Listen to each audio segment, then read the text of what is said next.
விவசாய கடன் தள்ளுபடி கோரி அரியலூரில் கூட்டுறவு கடன் சங்க வளாகத்தில் விவசாயிகள் நூதன போராட்டத்தில் ஈடுபட்டனர்.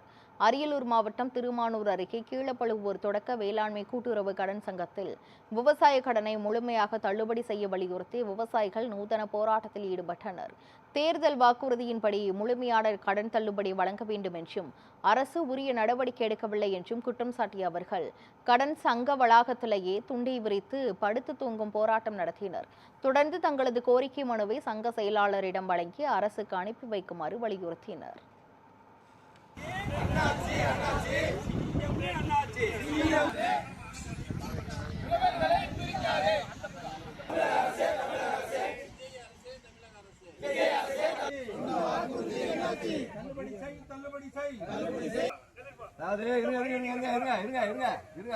நாங்க குறிப்பா இந்த தள்ளுபடி விஷயத்துல கடந்த காலங்களில் இருந்த கோப்புகளை எடுத்து படிச்சாலே தெரிஞ்சு போயிடும்.